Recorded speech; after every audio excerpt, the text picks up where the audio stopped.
Hi, this is Scott with eTrailer. Today we're taking a look at and installing our CURT Class 3 hitch on our 2025 Genesis GV80.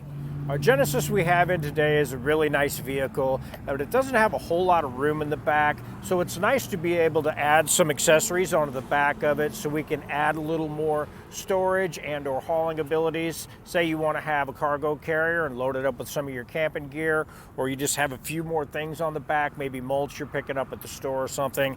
It's going to be a really good option to have a hitch on the back. Bike racks are also very popular for this.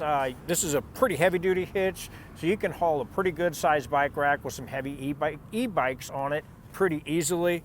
Another thing with this one is looks. It kind of hides down behind a bumper with it being a hidden cross tube design.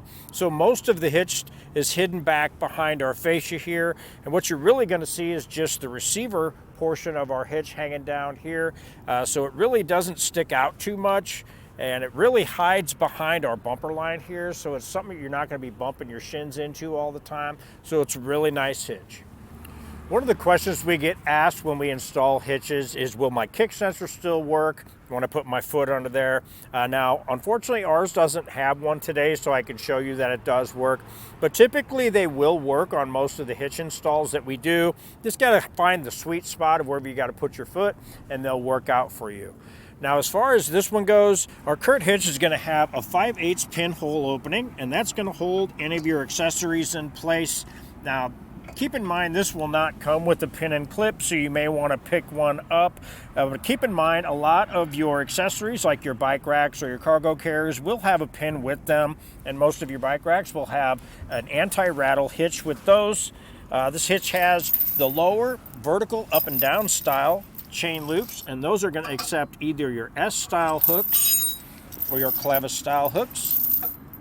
So either of those are going to work out for your small trailer towing needs. As far as measurements go for this hitch on our Genesis, for a measurement from the center of our pinhole out to the edge of our bumper, we're looking at right around 3 inches. With that measurement, you'll be able to decide if you have any accessories that fold up or stow away, if they'll make any contact with the back of your vehicle. Now, from the inside top of our receiver down to the ground, we're looking at right around 13 inches. And with that one, you'll be able to decide on what size of ball drop you'll need, or if you'll need any rise in the shank of, say, your bike racks or your cargo carriers for clearance. Now, keep in mind, the chain loops on this one do hang down pretty far, so it will affect some clearance, but with that measurement, we're looking at right at around 8 3/4 to 9 inches off the ground. So keep that in mind. If you have a driveway where it comes down and it's a little bit steep out to the road, you may make a little bit of contact there. For weight ratings on this hitch, we're looking at a tongue weight rating of 900 pounds. That's going to be the weight of any of your accessories pushing down on the lower portion of the hitch itself. And as far as a gross trailer weight rating, we're looking at 6,000 pounds. That's going to be the weight of the trailer and everything that you have loaded on that. Now, keep in mind, it's always a good idea to take a look in your owner's manual and make sure you don't exceed any of your maximum towing capabilities listed there. One thing to think about if you're planning on getting a hitch on your Genesis is if it's going to bother you the way that it looks with it hanging down there and being there all the time. There are other options available, and we have a stealth hitch option, which is a really good option if it's something you don't plan on using all the time and you're really concerned about the looks. That hitch will allow you to remove the lower receiver, and you can just pop that off and set that aside, and it doesn't look like you have a hitch on there at all. So if you just plan on having a bike rack on there once in a while, that's a really good option to go with. Now, if you have any questions or comments about this hitch for your Genesis, you can leave a question or comment down below in the comment section, or you can get a hold of one of our experts here at eTrailer. They'd be glad to help you out. As far as installation goes, it's pretty straightforward, and it don't take a whole lot to get it done, just some basic tools. But if it's something you don't have time to do yourself, or you really don't have the place or the tools to do it, you can always take a look at our dealer locator and get something done for you locally. If it's something you feel like tackling yourself, stick around, watch our video, and we'll help you get it installed. Underneath of our Genesis, on each side of the rear frame rail, we're going to have these little rubber sticker kind of pads here. We want to get those off and out of the way. With this side's going to come off pretty easy. Sometimes you may need to use some type of scraper or something like that. And behind those, we're going to have our weld nuts in our frame. That's where we're going to be mounting our hitch. So we'll just get those off on both sides of our vehicle.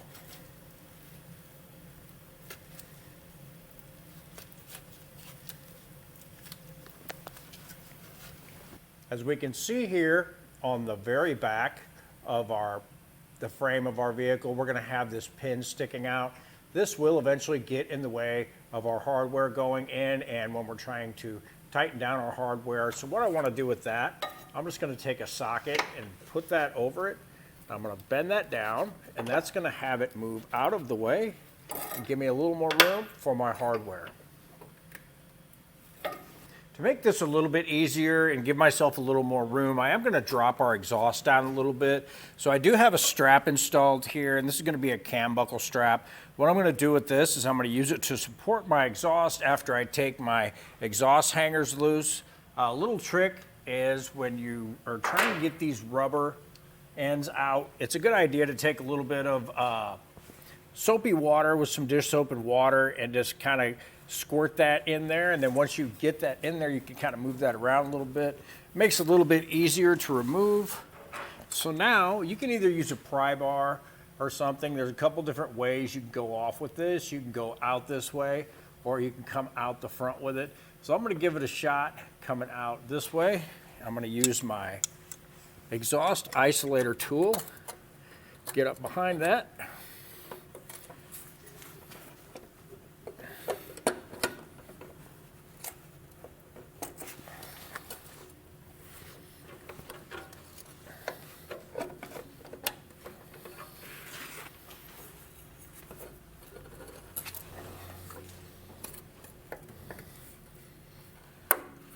Just pull our isolator off the end.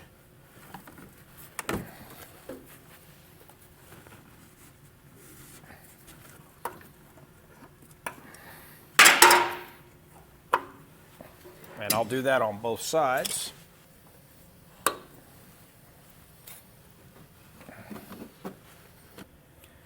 We have a couple more just forward a little bit, kind of past our rear differential. Those are holding it up pretty good as well. So I'm going to remove both of those, and then we'll be able to drop it down.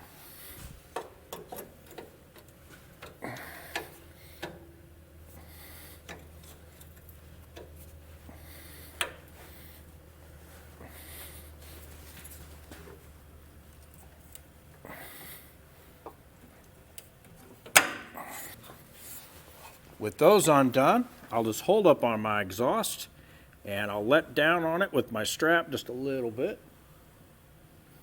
And I'll go ahead and leave it at that.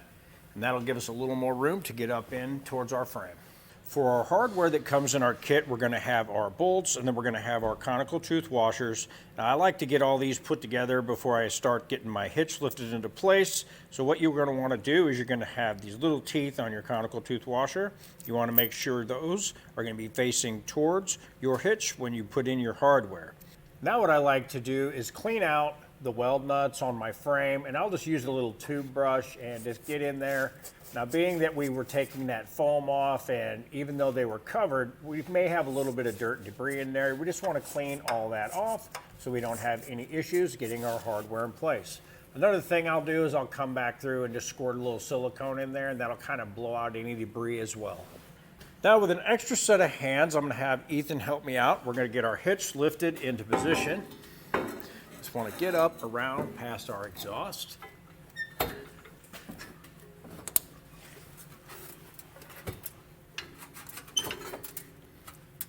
Line up our bolt holes on the side of our frame. Now we just want to get hardware started, one on each side. That's going to help hold our hitch in place so we can get the rest of our hardware put in place. With all of our hardware in place, we'll come back through and just snug everything down.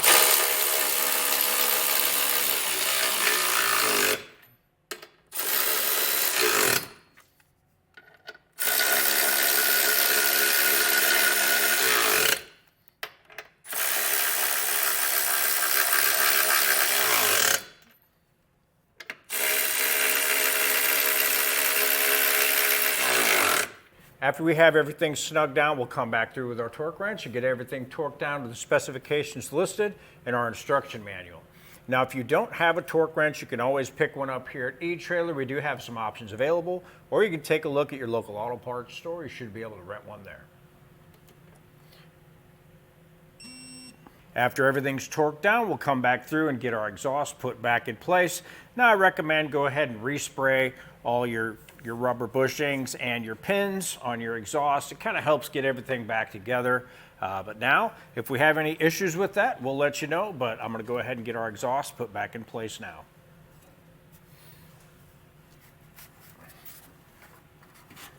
With our exhaust put back in place, that'll do it for our installation of our CURT hitch on our 2025 Genesis GV80. I'm Scott with eTrailer, and thanks for watching.